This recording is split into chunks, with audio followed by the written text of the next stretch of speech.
Hello friends, स्वागत है आपका हमारे यूट्यूब चैनल विद्यार्थी संघर्ष में। आज हम एनसीईआरटी हिस्ट्री क्लास 7th का लेसन 3rd पढ़ेंगे। दिल्ली 12वीं से 15वीं शताब्दी। हमने अध्याय 2 में देखा कि कावेरी डेल्टा जैसे क्षेत्र बड़े राज्यों के केंद्र बन गए थे। क्या आपने गौर किया कि अध्याय 2 में ऐसे किसी राज्य का जिक्र नहीं है जिसकी राजधानी दिल्ली रही हो? इसकी वजह यह है कि दिल्ली महत्वपूर्ण शहर 12वीं शताब्दी में ही बना। कब बना दिल्ली महत्वपूर्ण शहर? 12वीं शताब्दी में। ठीक, तालिका 1 पर नज़र डालिए। पहल तोमर राजपूतों के काल में, किसके? तोमर राजपूतों के काल में दिल्ली किस साम्राज्य की राजधानी बनी? तो तोमर नरेश अनंगपाल ने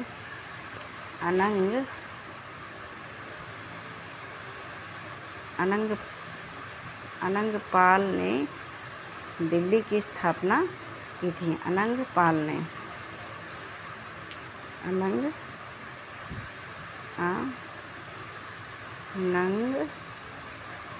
ने ठीक दिल्ली की स्थापना की थी। 12वीं सदी के मध्य तोमरों को अजमेर के चौहानों, जिन्हें चहमान नाम से भी जाना जाता है, ने परास्त किया। तो तोमरों को किन्होंने परास्त किया था? तो तोमरों को अजमेर के चौहानों ने, जिन्हें चहमान कहते हैं हम, चौहानों ने पराजित किया था। किसे? तोमरों को ने परास्त। तोमरों और चौहानों के राज्यकाल में ही दिल्ली वाणिज्य का यानी व्यापार का एक महत्वपूर्ण केंद्र बन गई। यानी तोमरों और चौहानों के राज्यकाल में ही दिल्ली वाणिज्य यानी व्यापार का केंद्र बन गई। इस शहर में बहुत सारे समृद्धशाली जैन व्यापारी रहते थे। कौन रहता था? जैन व्यापारी। दिल्ली में बहुत सारे जैन व्यापारी रहते थे, समृद्धशाली, जिन्होंने अनेक मंदिरों का निर्माण कराया था। तो दिल्ली में अनेक मंदिरों का निर्माण किसने कराया था? तो समृद्धशाली जैन व्यापारियों ने कराया था। यहाँ देहलीवाल कहे जाने वाले सिक्के भी ढाले जाते थे। तो देहलीवाल कहे जाने वाले सिक्के कहाँ ढाले जाते थे? तो दिल्ली में। 13वीं सदी के आरंभ में दिल्ली सल्तनत की स्थापना हुई। और दिल्ली सल्तनत की स्थापना कब हुई? दिल्ली की स्थापना तो अनंगपाल ने की थी, और दिल्ली सल्तनत की स्थापना कब हुई? तो 13वीं सदी में हुई।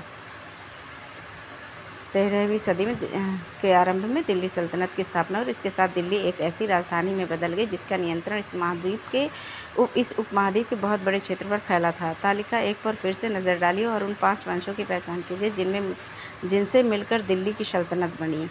जिन इलाकों को हम आज दिल्ली के नाम से जानते हैं,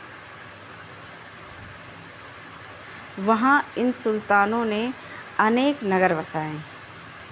मानचित्र 1 को देखकर दिल्ली एक कोहना, सीरी और जहानाबाद को पहचानिए। दिल्ली एक कोहना और सीरी और जहानाबाद देखते हैं।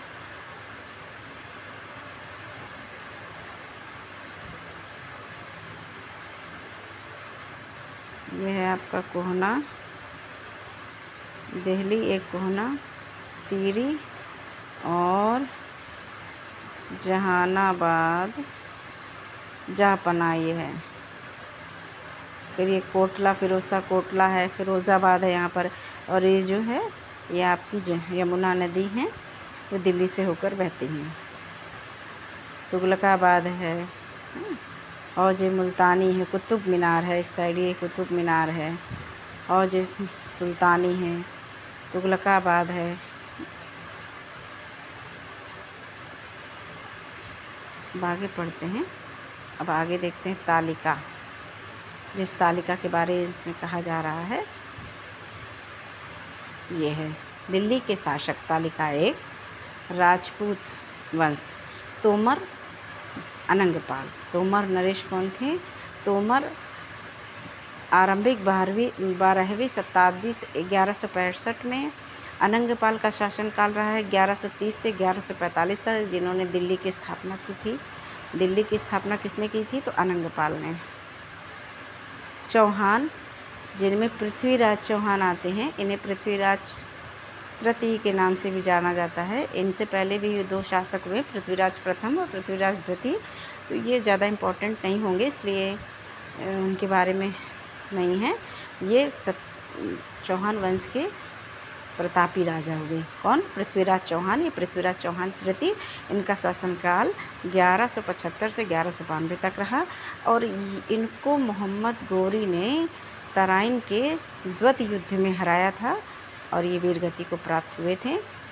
तराइन के प्रथम युद्ध में इनकी जीत हुई थी, लेकिन 1 साल बाद ही तराइन का द्वितीय युद्ध हुआ 1192 में।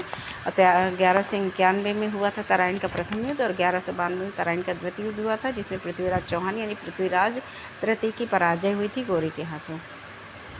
प्रारंभिक तुर्की शासक, इनका शासनकाल था 1206 से 1290। कुतुबुद्दीन ऐबक 1206 से 1210, शमसुद्दीन इल्तुतमिश 1210 से 1236, रजिया सुल्तानाजी से, रजिया आगे चल के ये शासिका बनी, रजिया सुल्ताना 1236 से 1240, गयासुद्दीन बलबन 1266 से 1287, खिलजी वंश जिसे खलजी वंश या खिलजी वंश भी कहते हैं 1290 से 1320, जलालुद्दीन खिलजी 1290 से 1296 और अलाउद्दीन खिलजी 1296 से 1316। तुगलक वंश हुआ, फिर इसके बाद तुगलक वंश आया। गयासुद्दीन तुगलक 1320 से 1324 और मोहम्मद तुगलक 1324 से 1391, फिरोज शाह तुगलक 1351 से 1388, सैयद वंश 1414 से 1451 तक, खिजर खां का शासनकाल 14 से 1421, लोदी वंश बहलोल लोदी 1451 और 1489। ओके, ये थे दिल्ली के शासक। अब 1526 में लोदी वंश के शासक थे इब्राहिम लोदी, जिनको बाबर से युद्ध करना पड़ा था 1526 में। कब? 1526 में। इसे कहते हैं पानीपत का प्रथम युद्ध। पानीपत का प्रथम युद्ध था 1526 में, जिसमें इब्राहिम लोदी को हराया था बाबर ने। उसके बाद मुग़लों का शासन हो गया था 1526 के बाद। ओके, आगे बढ़ते हैं। सुल्तानों के अधीन दिल्ली। इतिहास, तारीख एक वचन, तवारीख बहुवचन है। तारीख क्या है? एक वचन है और तवारीख बहुवचन है। जो सुल्तानों के शासनकाल में प्रशासन की भाषा फारसी में लिखे गए, तारीख या तवारीख जो है इस भाषा में लिखे गए, तो फारसी भाषा में। और उस समय सरकारी, जिसे हम कहते हैं, जैसे आज हमारे यहाँ हिंदी को राष्ट्रभाषा माना जाता है, उस समय प्रशासन की भाषा होती थी फारसी। प्रशासन की भाषा क्या होती थी? फारसी। तवारीख के लेखक सचिव होते थे, प्रशासक होते थे, कवि होते थे और दरबारियों जैसे सुशिक्षित यानी पढ़े लिखे व्यक्ति होते थे, जो घटनाओं का वर्णन भी करते थे और शासकों को प्रशासन संबंधी सलाह भी देते थे। भाई वो बताते भी थे कि आपको प्रशासन किस तरह से संचालित करना चाहिए, क्या कमी है, क्या सही है, क्या गलत है, ऐसा करने से ये होगा ना, तो वो सलाह भी देते थे अच्छे बुरे की। वे न्याय संगत शासन के महत्व पर बल देते थे। न्याय चक्र 13वीं सदी के इतिहासकार फ़ख्र-ए-मुदब्बिर ने लिखा था। 13वीं सदी के जो इतिहासकार थे फ़ख्र-ए-मुदब्बिर ने लिखा था, राजा का काम सैनिकों के बिना नहीं चल सकता था। क्या? राजा का काम किसके बिना नहीं चल सकता था? तो सैनिकों के बिना नहीं चल सकता था। सैनिक वेतन के बिना नहीं जी सकते थे। वेतन आता है किसानों से एकत्रित किए गए राजस्व से, हाँ, और मगर किसान भी राजस्व तभी चुका सकेंगे जब वे खुशहाल और प्रसन्न रहे हों। ऐसा तभी हो सकता है जब राजा न्याय और ईमानदार प्रशासन को बढ़ावा दे। किसने कहा है? फ़ख्र-ए-मुदब्बिर ने लिखा है कि राजा बिना सैनिकों के नहीं रह सकता। भाई राजा कैसे बनेगा वो? अगर कोई सैनिक जिनकी सैन्य शक्ति या कमज़ोर होगी तो वो पराजित हो जाएगा, वो राजा रह ही नहीं जाएगा। और सैनिक किसके बिना नहीं रह सकते?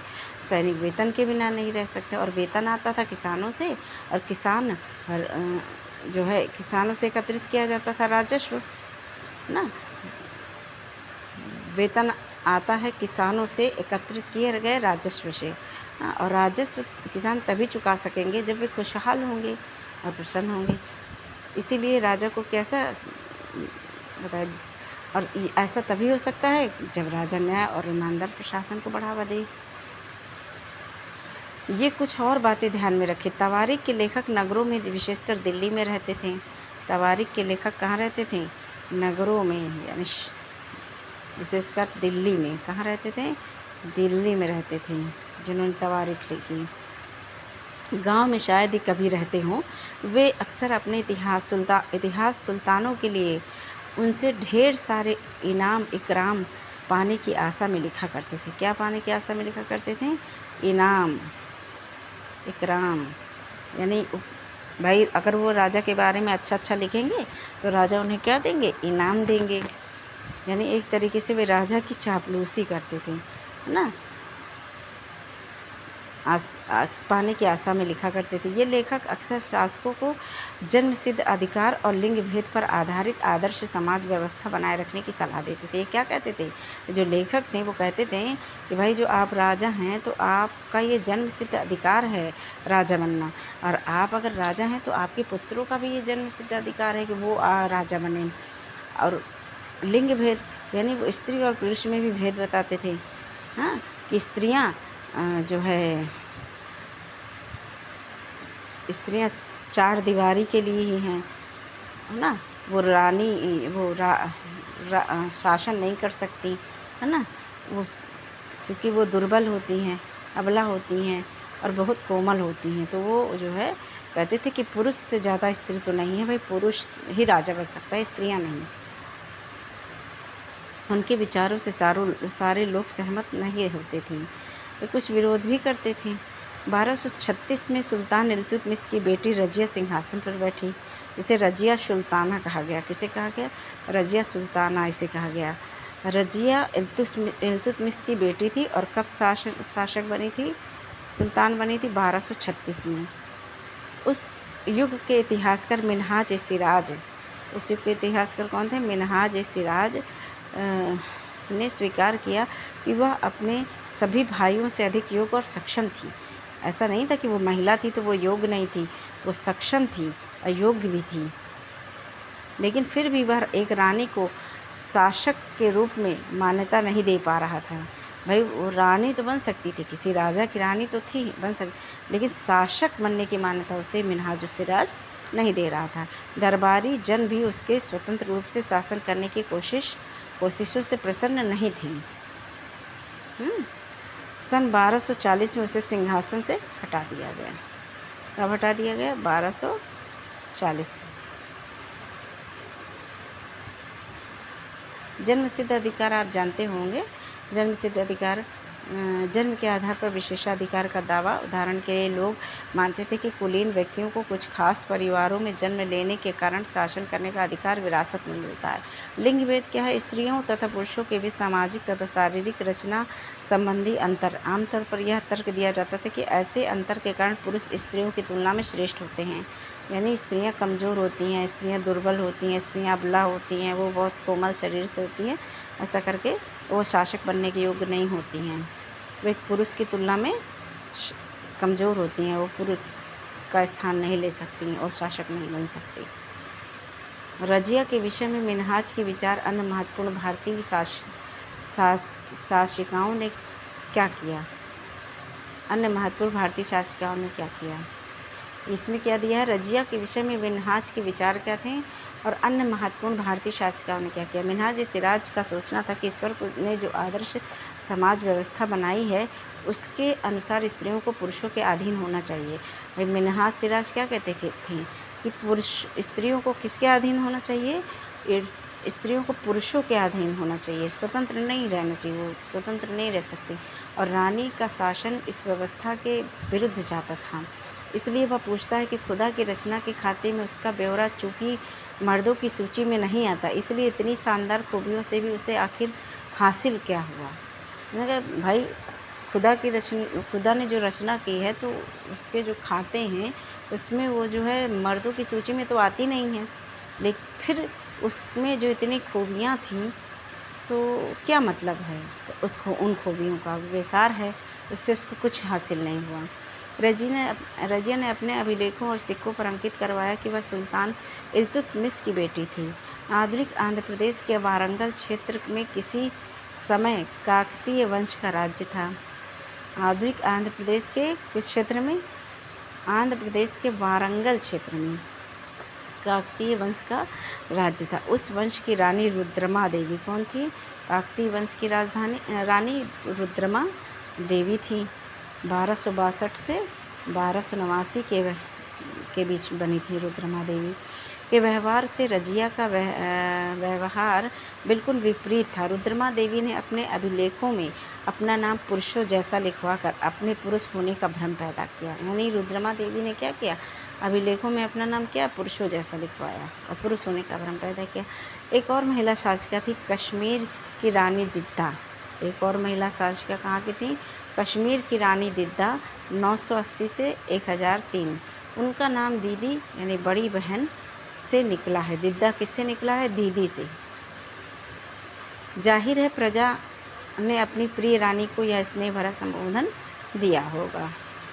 खलजी और तुगलक वंश के अंतर्गत प्रशासन नज़दीक से एक नज़र।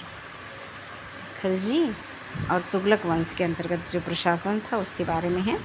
देखिए, दिल्ली सल्तनत जैसे विशाल साम्राज्य के समेकन के लिए विश्वसनीय सूबेदारों तथा प्रशासकों की ज़रूरत होती थी। यानी दिल्ली सल्तनत जैसे विशाल साम्राज्य के समेकन के लिए ना, यानी सही शासन के लिए विश्वसनीय और सूबेदारों की और प्रशासकों की ज़रूरत होती थी। दिल्ली के आरंभिक सुल्तान विशेषकर इल्तुतमिश सामंतों और जमींदारों के स्थान पर अपने विशेष गुलामों को सूबेदार नियुक्त करना अधिक पसंद करते थे। यानी इल्तुतमिश को यह आभास था कि जो गुलाम होते हैं वो ज़्यादा ईमानदार होते हैं और वो उन्हीं पर निर्भर होते हैं, क्योंकि बचपन से ही उनकी उनको खरीद लिया जाता है और वो राजा की छत्र छाया में ही पलते बढ़ते हैं और उनको वहीं प्रशिक्षित भी किया जाता है। तो उनका जो लगाव होता है वो राजा के प्रति अधिक होता है, वो राजा के प्रति ईमानदार होते हैं। इस बात को इल्तुतमिश ने अच्छी तरह से समझ लिया था। तो इल्तुतमिश ने क्या किया? दिल्ली के आरंभिक सुल्तान विशेषकर इल्तुतमिश ने सामंतों और जमींदारों के स्थान पर, भाई सामंत और जमींदार जो है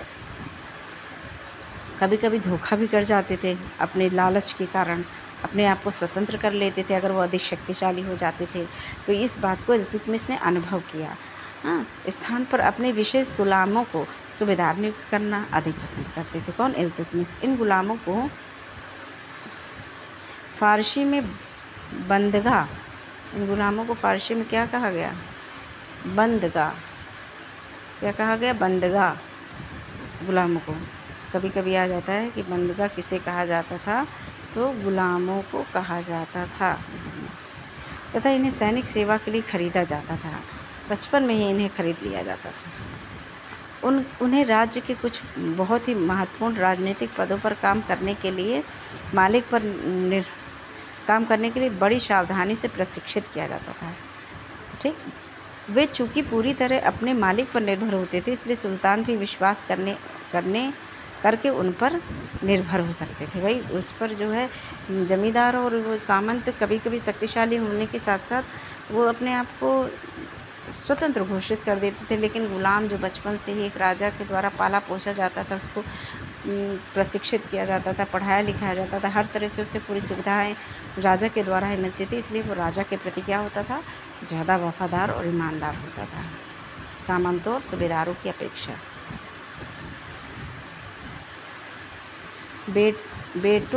बेटों से बढ़कर गुलाम। सुल्तानों को सलाह दी जाती थी, जिस गुलाम को हमने पाला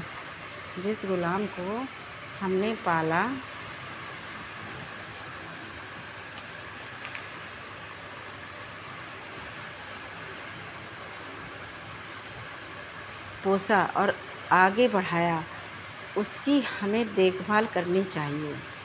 सुल्तानों को सलाह दी जाती थी कि जिस गुलाम को हमने पाला पोसा और आगे बढ़ाया, उसकी हमें देखभाल करनी चाहिए, क्योंकि तकदीर अच्छी हो तभी पूरी ज़िंदगी में कभी कभी ही योग्य और अनुभवी गुलाम मिलता है। बुद्धिमानों का कहना है कि योग्य और अनुभवी गुलाम बेटे से भी बढ़कर होता है। यानी गुलामों को क्या कहा गया कि वो बेटे से भी बढ़कर है। अगर वो अच्छा और ईमानदार है और राजा के प्रति वफादार है तो वो क्या है, बेटे से भी बढ़कर है, ऐसी सलाह दी जाती थी। खिलजी तथा तुगलक शासक बंदगा का इस्तेमाल करते रहे। कौन कौन से, यानी गुलामों का इस्तेमाल कौन कौन से शासकों ने किया? बंदगा का, खलजी और तुगलक शासकों ने। और साथ ही अपने पर आश्रित निम्न वर्ग के लोगों को भी ऊंचे राजनीतिक पदों पर बैठाते रहे। और जो छोटे वर्ग के लोग थे, जो उन पर आश्रित थे, जो छोटे वर्ग के लोग थे, उनको उन्होंने क्या दिया? ऊंचा ऊंचा स्थान दिया, ऊंचे ऊंचे राजनीतिक पद दिए। ऐसे लोगों को सेनापति और सूबेदार जैसे पद दिए जाने लगे। निम्न वर्ग के लोगों को देखिए, लोगों ने ऐसी राजनीति की कि छोटे लोगों को बढ़ावा इसलिए दिया कि वो जो है खुश हो जाएंगे कि भाई हमको तो जो है अच्छे अच्छे पद मिल रहे हैं, तो वो राजा के प्रति क्या हो जाएंगे? बिल्कुल वफादार हो जाएंगे और ईमानदार हो जाएंगे। लेकिन इससे राजनीतिक अस्थिरता भी पैदा होने लगी। भाई इसमें अब राजनीतिक अस्थिरता भी हो गई। गुलाम और आश्रित अपने मालिकों और संरक्षकों के प्रति तो वफादार रहते थे। भाई इन लोगों को राजा पूर्ण तरीके से पालता पोसता था, और छोटे से अगर किसी व्यक्ति को अगर अच्छा पद मिल जाता था तो वो प्रसन्न हो जाएगा, गदगद था कि भाई अब तो हम अपने मालिक के प्रति प्राण भी दे देंगे। हाँ, तो इस तरह से वो एकदम राजा और आश्रित, जो निम्न वर्ग के आश्रित लोग थे और गुलाम थे, वो राजा के प्रति क्या थे? पूरी तरीके से समर्पित थे। लेकिन वहीं जो उच्च वर्ग के लोग थे ना, मगर उनके उत्तराधिकारियों के प्रति नहीं। लेकिन जो उनके उत्तराधिकारी हुए, राजा के बाद उनके बेटे हुए, तो उसके प्रति वे, या दूसरा कोई शासक हुआ, तो उसके प्रति वे क्या होते थे? ईमानदार नहीं होते थे। सुल्तानों के अपने नौकर होते थे। सुल्तानों के क्या होते थे? अपने नौकर होते। फलस्वरूप किसी नए शासक के सिंहासन पर बैठते ही प्रायः नए और पुराने सदस्यों के बीच टकराहट शुरू हो जाती थी। नए और पुराने सदस्यों के बीच क्या हो जाती थी? टकराहट शुरू हो जाती थी।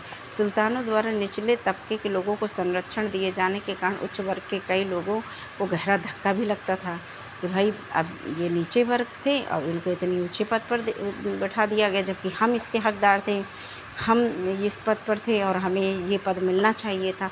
तो इस तरह से उनको जो है बहुत धक्का और बहुत बुरा भी लगता था। और फ़ारसी तवारीख के लेखकों ने निचले ख़ानदान के लोगों को ऊंचे ऊंचे पदों पर बैठाने के लिए दिल्ली के सुल्तान की आलोचना भी की। किसने की? तवारीख, फ़ारसी तवारीख के लेखकों ने। फ़ारसी, भाई वो पढ़े लिखे लोग थे, सुशिक्षित लोग थे, तो उन्होंने क्या कहा कि जो है ये निचले पायदान के जो लोग हैं उनको ऊंचे पदों पर बैठाना के लिए जो सुल्तान ने बैठा दिया था, तो उसकी आलोचना भी की थी। किसने? फ़ारसी तवारीख के लेखकों ने। सुल्तान मोहम्मद के अधिकारी जन। सुल्तान मोहम्मद तुगलक ने अजीज खुमार नामक कलाल शराब बनाने वाले और बेचने वाले, अजीज, देखिए सुल्तान मोहम्मद, ठीक, कौन? मोहम्मद तुगलक, ठीक।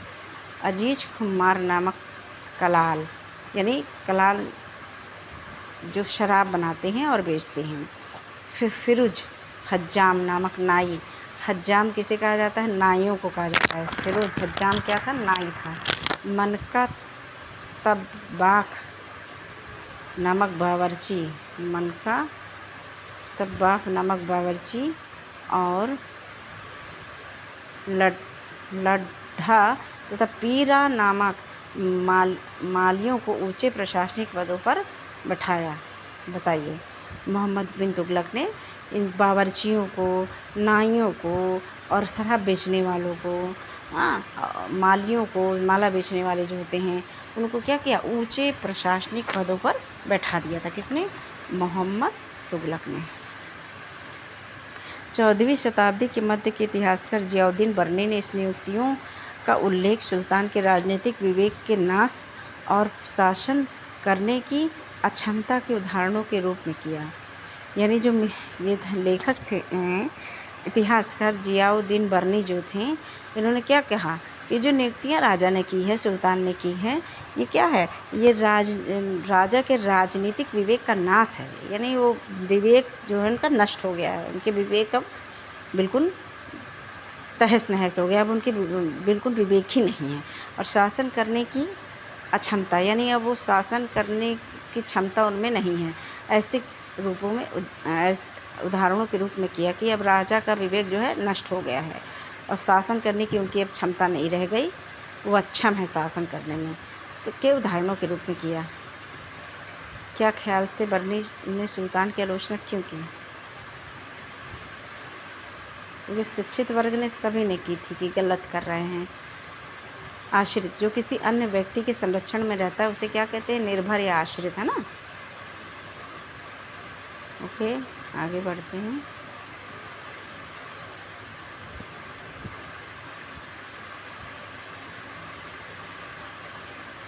सॉरी,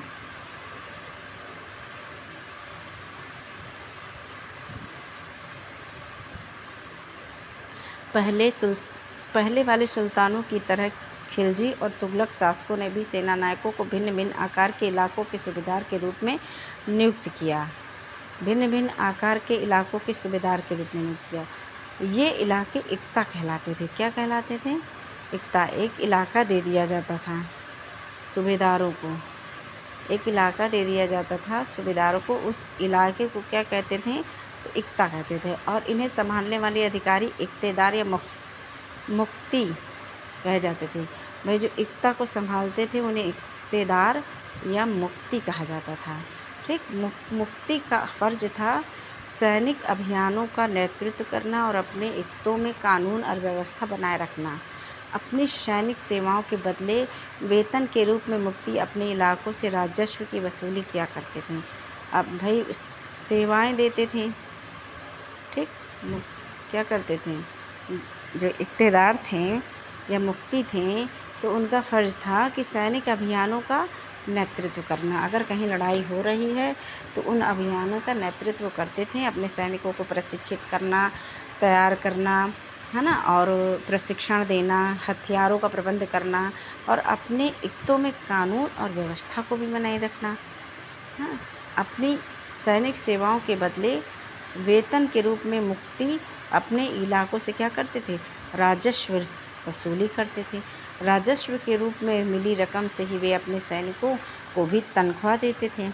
मुफ्ती लोगों पर काबू रखने का सबसे प्रभावी तरीका यह था कि उनका पद वंश परंपरा से न चले। ठीक, मुफ्ती लोगों पर काबू रखने का सबसे प्रभावी तरीका क्या था?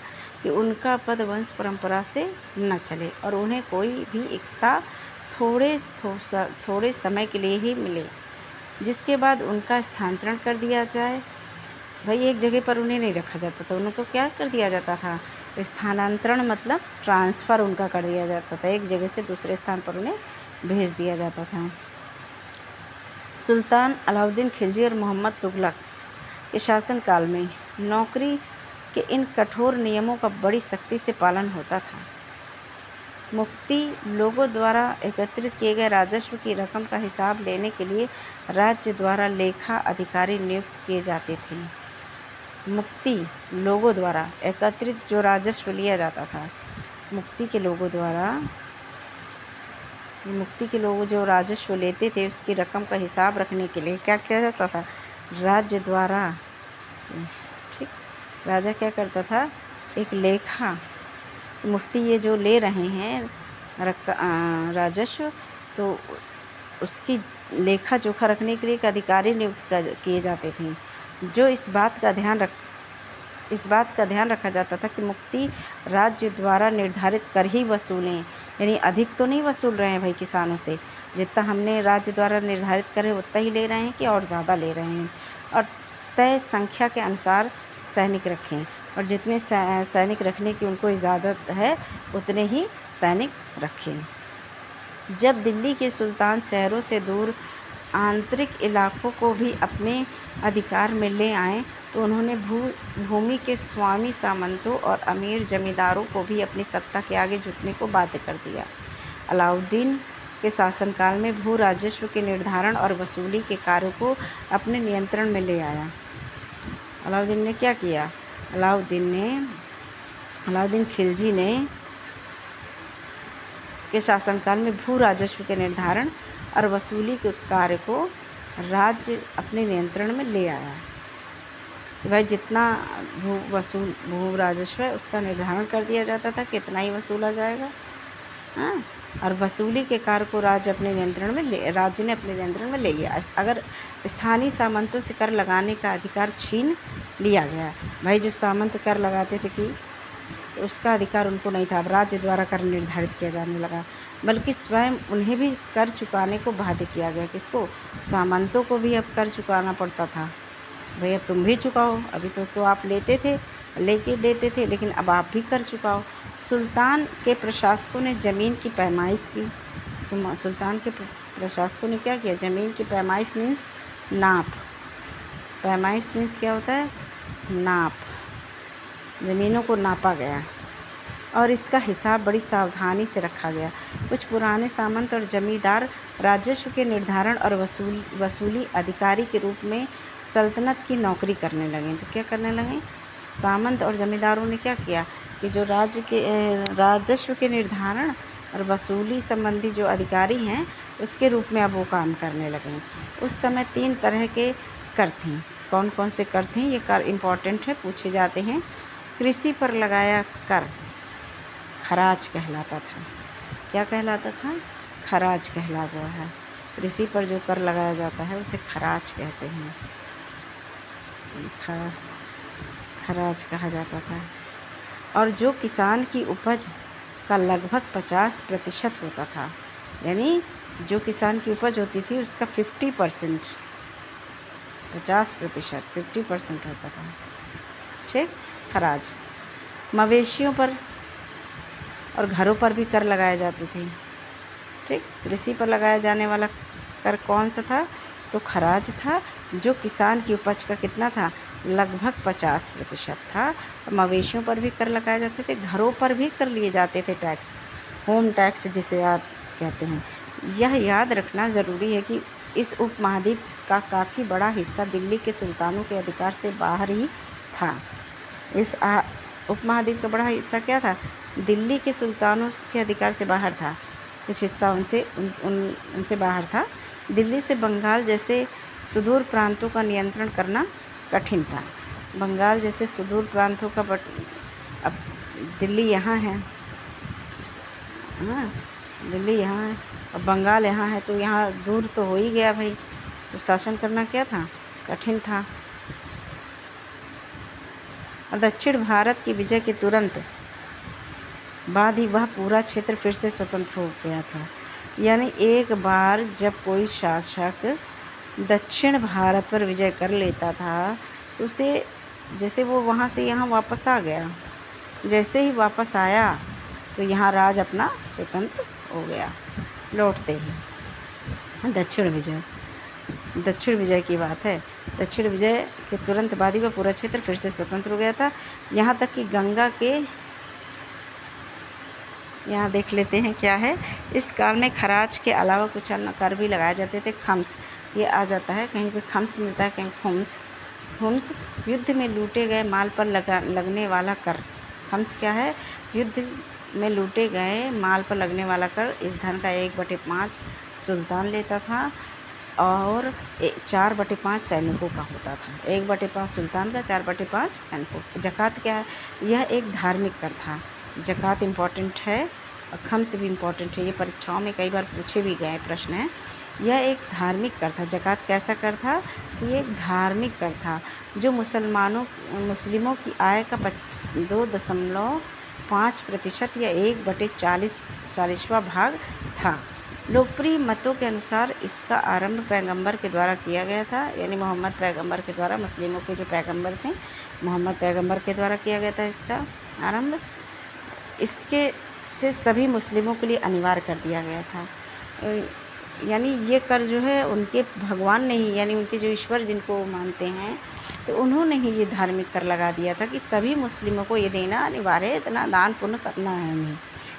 सल्तनत एक मुग़ल काल में व्यापारियों से आयात निर्यात पर 2.5% ज़कात वसूला जाता था। यानी इसमें कहीं कहीं पे ये भी है कि ज़कात वह कर था जो मुस्लिमों की आय का 1/10वां हिस्सा जो है, यानी एक अपनी आय का 10वां हिस्सा उन्हें गरीबों में बाँट देना चाहिए। ऐसा भी कहा गया था ज़कात के बारे में कि 1/10 आय का 10वां हिस्सा उन्हें गरीबों में बाँट देना चाहिए। यानी सभी मुसलमानों के लिए अनिवार्य बना दिया गया था कि ये करना है आपको। धार्मिक जो उनके पैगम्बर थे उन्होंने मुसलमानों के लिए ये शुरू किया था। जजिया यह गैर मुसलमानों से लिया जाने वाला कर था। जैसे हिंदू, तो जजिया किससे लिया जाता था? हिंदुओं से लिया जाता था। जजिया किससे लिया जाता था? तो हिंदुओं से लिया जाता था ये जजिया कर। गैर मुसलमानों से लिया जाने वाला कर था जो उन्हें जिम्मी या संरक्षित नागरिक का दर्जा प्रदान करता था। सल्तनत काल में इसकी वसूली खराज के साथ। अब यहाँ तक कि गंगा मैदानी इलाके में भी घने जंगलों वाले ऐसे क्षेत्र थे जिनमें बैठने में सुल्तान की सेनाएं सक्षम नहीं थीं। पैठ जमाने में, या बैठने का मतलब है पैठ जमाने में या अपनी धाक जमाने में, तो सुल्तान की सेनाएं क्या थी? अक्षम थी, यानी सक्षम नहीं थी। स्थानीय सरदारों ने इन क्षेत्रों में अपना शासन जमा लिया था। तो जब वो सुल्तान की सेनाएं वहाँ सक्षम नहीं थी धाक जमाने में, तो सरदार तो अपना वहाँ शासन करना ही शुरू कर देंगे, है ना। स्थानीय सरदारों ने अपना शासन जो है जमा लिया था। अलाउद्दीन खिलजी और मोहम्मद तुगलक इन इलाकों पर जोर ज़बरदस्ती अपना अधिकार जमा तो लेते थे, पर वह अधिकार कुछ ही समय तक रह पाता था। देखिए यहाँ पर की जाती थी, खराज के साथ की जाती थी। किंतु फिरोज शाह तुगलक ने जजिया को एक अलग कर के रूप में संग्रहित किया था। किसने? फिरोज शाह तुगलक ने जजिया को एक अलग कर के रूप में संग्रहित किया था। UN day 1959, administrative system of Delhi, सुल्तान, किताब महल, प्रकाश मिला। सरदार और उनकी किलेबंदी। अफ्रीकी देश मोरक्को से 14वीं सदी में भारत आए यात्री इब्न बतूता ने बतलाया कि सरदार कभी कभी, ये इम्पोर्टेंट नहीं है एग्ज़ाम के पॉइंट ऑफ व्यू से, लेकिन फिर भी अब देख लेते हैं। चट्टानी उबड़ खाबड़ पहाड़ी इलाकों में किले बनाकर रहते थे। और कभी कभी कौन? सरदार, हाँ, चट्टानी उबड़ खाबड़ इलाके में किले बना कर रहते थे। और कभी कभी बांस के झुरमुटों में भारत में बांस पोला नहीं होता यह बहुत बड़ा होता है।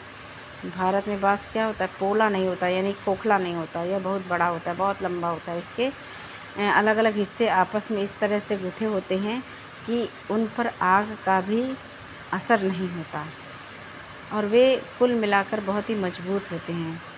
सरदार इन जंगलों में रहते हैं जो इनके लिए किले की प्राचीर का काम देते हैं। ऐसे मतलब जंगलों में रहते हैं जो किले की एक तरह से प्राचीर होती है। चारों तरफ घना जंगल और बीच में किला, तो वो क्या हो गया? प्राचीर हो गई। इस दीवार के घेरे में ही उनके मवेशी और फसल रहते हैं। अंदर ही पानी भी उपलब्ध रहता है, अर्थात वहाँ एकत्रित हुआ वर्षा का जल। इसलिए उन्हें प्रबल बलशाली सेनाओं के बिना हराया नहीं जा सकता। ये सेनाएं जंगल में घुसकर खास तौर से तैयार किए औजारों से बांसों को काट डालती हैं। सरदारों की रक्षा व्यवस्था के बारे में। चंगेज खां के नेतृत्व में मंगोलों ने 1219 में उत्तर पूर्वी ईरान में ट्रांसऑक्शियाना, आधुनिक उज़्बेकिस्तान, ट्रांसऑक्शियाना क्या है? आज हम जिसे उज़्बेकिस्तान कहते हैं, उसे उस समय क्या कहा जाता था? ट्रांसऑक्शियाना, आधुनिक उज़्बेकिस्तान पर हमला किया। किसने? चंगेज खां के नेतृत्व में। किसने किया था? मंगोलों ने 1219 में उत्तर पूर्वी ईरान में ट्रांसऑक्सियाना आधुनिक उज़्बेकिस्तान पर हमला किया और इसके शीघ्रवादी दिल्ली सल्तनत को उनका धावा झेलना पड़ा। भाई पहले उन्होंने चंगेज़ खान के नेतृत्व में मंगोलों ने उज़्बेकिस्तान पर यानी ट्रांसऑक्सियाना पर हमला किया जो आधुनिक उज़्बेकिस्तान है। फिर उसके बाद उन्होंने दिल्ली में आक्रमण कर दिया। अलाउद्दीन खिलजी और मोहम्मद तुगलक के शासनकालों के आरंभ में दिल्ली पर मंगोलों के धावे बढ़ गए। इससे मजबूर होकर दोनों ही सुल्तानों को एक विशाल स्थानीय सेना खड़ी करनी पड़ी। यानी दोनों शासक ने मिलकर क्या किया, स्थानीय सेना खड़ी की। इतना विशाल, इससे मजबूर होकर दोनों ही सुल्तानों को एक विशाल स्थानीय सेना खड़ी करनी पड़ी। यानी दोनों सुल्तान ने विशाल सेना खड़ी की। इतनी विशाल सेना को संभालना प्रशासन के लिए भारी चुनौती थी। 15वीं तथा 16वीं शताब्दी में सल्तनत। तालिका 1 को फिर से देखें। आप पाएंगे कि तुगलक वंश के बाद 1526 तक दिल्ली तथा आगरा पर सैयद तथा लोदी वंशों का राज्य रहा। 1526 के बाद, तुगलक वंश के बाद 1526 तक, भाई 1526 में पानीपत का प्रथम युद्ध हुआ जिसमें इब्राहिम लोदी और बाबर के बीच युद्ध हुआ था, है ना। और इब्राहिम लोदी की पराजय हुई थी और बाबर की क्या हुई थी, विजय हुई थी। तो इसमें कह रहा है कि तुगलक वंश के बाद 1526 तक दिल्ली तथा आगरा पर सैयद तथा लोदी वंशों का राज्य रहा।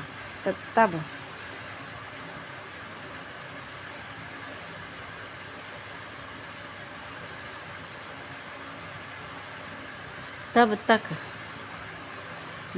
जौनपुर, बंगाल, मालवा, गुजरात, राजस्थान तथा पूरे दक्षिण भारत में स्वतंत्र शासक उठ खड़े हुए थे। उनकी राजधानियां समृद्ध थीं और राज्य फल फूल रहे थे। इसी काल में अफगान तथा राजपूतों जैसे नए शासक समूह भी उभरे। कब? जिस समय भाई जब ये 1526 के समय की बात है, तब जौनपुर, बंगाल, मालवा, गुजरात, राजस्थान तथा पूरे दक्षिण भारत में स्वतंत्र शासक उठ खड़े हुए थे। उनकी राजधानियां समृद्ध थीं और राज्य फल फूल रहे थे। इसी काल में अफगान तथा राजपूतों जैसे नए शासक समूह भी उभरे। इस काल में स्थापित राज्यों में से कुछ छोटे तो थे पर शक्तिशाली थी।